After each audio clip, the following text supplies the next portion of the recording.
Bruce set to be sacked with £8 million payoff as new Newcastle owners' new boss. Newcastle United are set to axe boss Steve Bruce just days after becoming the wealthiest club in the Premier League following their £305 million takeover deal. The Magpies' new owner, Saudi Crown Prince Mohammed bin Salman, is worth a staggering £320 billion, making him 10 times wealthier than Manchester City chief Sheikh Mansour.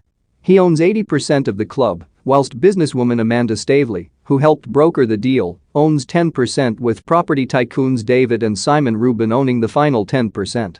The club is set for a complete overhaul following the mega money deal which finally ended Mike Ashley's miserable reign.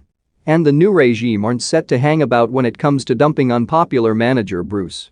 The Newcastle head coach has overseen a horrific start to the Premier League season, with the club currently slumped in the relegation zone in 19th spot.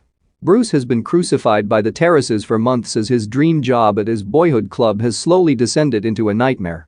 According to the Daily Mail, the club's new owners recognize that Bruce being in charge for their first game in charge against Spurs next week would have a hugely negative impact, leaving them with little choice but to act.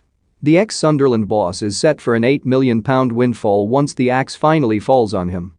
Who should replace Steve Bruce as Newcastle boss? Let us know in the comments section. Newcastle's new hierarchy are keen to appoint a boss with Premier League experience.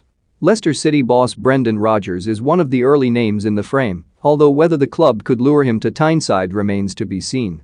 The report goes on to state Rafael Benitez would have been installed had the original deal not been delayed, while Rangers boss and ex-Liverpool icon Steven Gerrard is keeping an intrigued eye on happenings at St James Park.